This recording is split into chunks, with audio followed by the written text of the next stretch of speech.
There's something going on, man, in the metals market I've never seen before, ever, and something is very different. Um, you have so many things that are happening at the same time. I'll give you an example. Um, you had 59,296 gold contracts at 100 ounces apiece stand for delivery on the February gold contract. That surpasses the June 2020 COVID record of 47,132 contracts standing for delivery. That is a difference of 12,164 contracts at 100 ounces apiece. You're talking 157 tons of gold. You're talking over 5 million ounces of gold standing for delivery in the month of February. You have a situation that is being, I think, misread by the threat of the Trump tariffs. They're using that, I think, is in an effort to suck all the gold over to the United States. I have a thesis on all of this, I guess. Okay. And I don't know if it's crazy that I go down this road, but I just can't help getting past it. So, you have gold as the tier one asset we've talked about. The only other one next to U.S. Treasuries. That was reclassified by the BIS. You have the banks continuing to accumulate gold.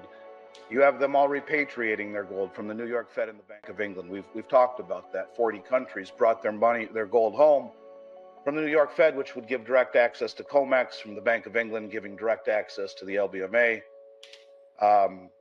You have, let's put all these things together. You have the banks buying at a level that no one's ever seen, over and over and over again. They're doubling down the 12-month moving average now, and doing it in a clandestine manner at the same time, not reporting to the IMF like they're supposed to, but like China and Saudi Arabia being outed by the import-export numbers. Oh, sorry, we made a mistake. I always thought it was crazy that JP Morgan was able to be the custodian of SLV as they paid that $920 million fine to the Justice Department for manipulating the metals market. Sure, go ahead, you can still be the custodian of the world's largest silver trust. Well, quietly, they just took control of GLD, they and BlackRock, from HSBC Bank. They're holding more gold now than most of the G20 countries are. On behalf of GLD, the majority of it in two vaults, one in New York, one in London, that are owned by JP Morgan. A little nefarious, if you ask me. While we're on the topic of GLD, 16 tons of gold have exited GLD recently. Now, people who would analyze that would say, well, that's people selling, taking profits, and repositioning into NVIDIA and Bitcoin and Apple. And I say bullshit. I say that's the insiders fleeing before something happens. They are pulling the gold out of these unallocated positions and taking what's called share redemption in physical gold. It's the inside money. If I had to guess, that's exactly what is happening. We have a record amount of gold leaving London and going to the United States, supposedly because of the tariffs, right? All of these naked short positions that are backed by nothing, and they're freaking out. Well, if we get called on the carpet for delivery, think of all the deliveries that were requested in the month of February. We don't have anything backing it. We better get it. So you can take your contract and exchange it because of its fungibility for physical in London. And the settlement in London is T+1, 1 day. It's now 6 to 8 weeks. To me, that's a default. Where the hell's my gold? I'm supposed to get it in 1 day. No, 6 to 8 weeks. And they come up with lame excuses about refining and this and that and backlogs. It almost represents a default. While we're on the topic of massive deliveries, JP Morgan is set to deliver $4 billion in gold to the COMEX in February, one of the largest shipments ever. Since November of 2024, almost 12.5 million ounces of gold and 40 plus million ounces of silver has moved from the London vaults to US vaults. It's almost as if the government or the Federal Reserve appear to be accumulating physical gold and silver, possibly as a sovereign wealth fund strategy. Let's think about that for a moment. And of course, the tariff the Trump tariff threats have accelerated this metal migration. So you got all the metal moving over. You got JP Morgan in control of GLD and SLV. I've always said that's how they would confiscate gold. They would take the ETFs. Everyone's got their money in the largest stockpile of silver and the fourth or fifth of gold. What? We didn't do anything wrong. We closed the fund. You can still buy physical gold in the United States. We just closed the ETFs. You can't take possession of it unless you're a monster commercial bank or something, and that's what we're seeing right now with all of the millions of ounces flowing out of GLD. They're selling their shares, redeeming them for physical. It looks like they're losing demand. No, it's the insiders getting the real stuff before the great taking happens.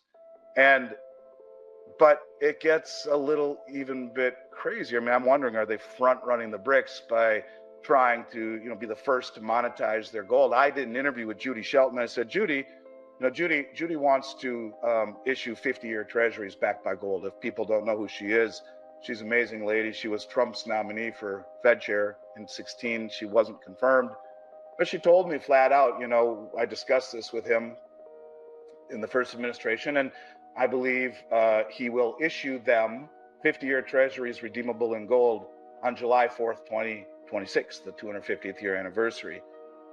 She said it's the only way to inspire confidence in a failing treasury market. I said, Judy, why haven't they audited the gold at Fort Knox? Good question, she said. She says it's a lame answer all the time that it's about logistics and costs. She says that's bullshit. We're the United States. We should be able to spend a few million, get the logistics down, and audit the gold. I said, Judy, do you know the gold is held in an account across every central bank balance sheet called the gold revaluation account? She says, yes, I do. I said, Judy, do you know that the head of the Dutch National Bank, members of the Bundesbank in Germany, and now Cynthia Loomis from Wyoming, the senator, is advocating for gold revaluation? She says, I'm a big fan of Cynthia Loomis. She says, what I expect to happen is that they will issue 50-year treasuries backed by gold, and stable coins will be issued off of those. And she says, that would be my desire. I said, are they going to revalue gold? And not in so many words. She said, yeah, probably. Gold would be revalued because the central banks around the world have been accumulating it in a copious fashion. So the U.S. puts JP Morgan in charge of GLD and SLV. Gold is tier one. All the gold is coming home, and they're saying it's because of tariffs. He hasn't said he's going to do it, just a threat, but record amounts coming home.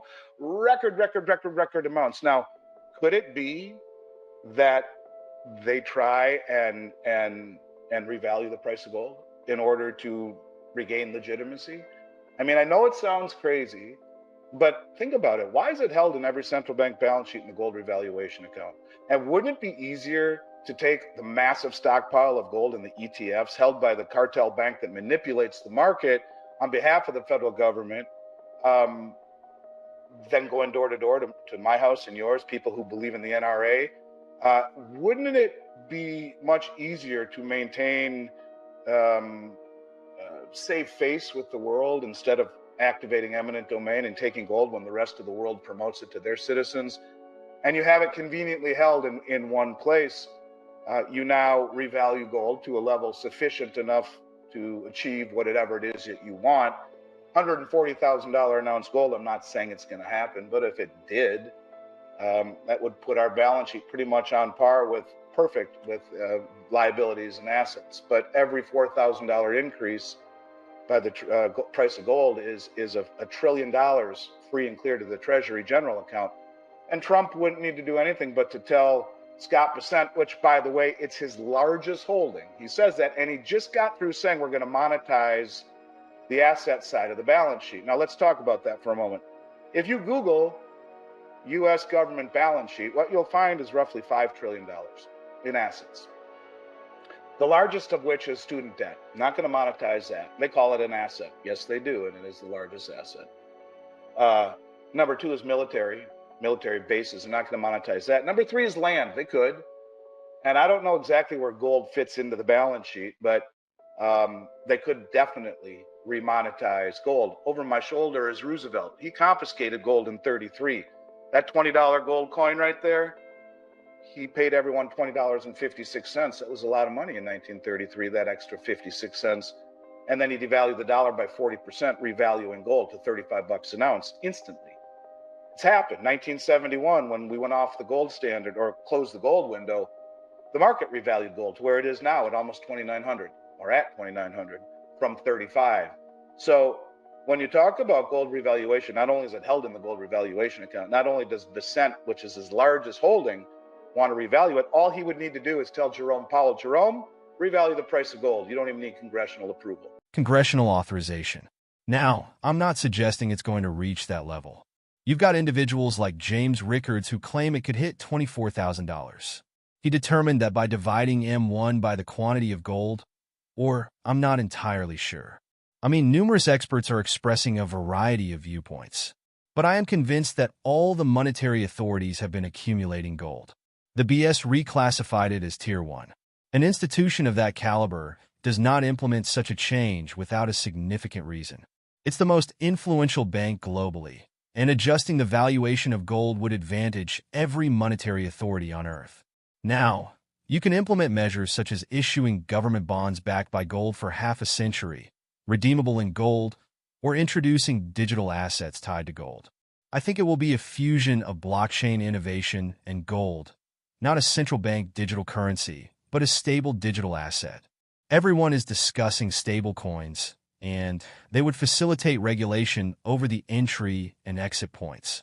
Essentially, it's identical without the public resistance, since it would be managed by an external entity rather than being directly issued by the state. I'm uncertain. I deeply and sincerely believe something is unfolding. Something is occurring on a magnitude I've never observed in this sector. The appetite for tangible gold at exceedingly high volumes is remarkable. Yet, individuals in this nation have their minds completely oblivious. They are unaware. At this moment, additional charges are the lowest I've ever witnessed in the consumer market. This is a textbook example of misdirection by the wealthiest entities globally. They're diverting people's attention to Bitcoin, Nvidia, Apple, and other dazzling distractions, while simultaneously amassing and reclaiming gold. And the volume of gold entering the United States is astonishing. Don't forget to like our video and subscribe to our channel. Your comments are very valuable to us. Please make a small comment.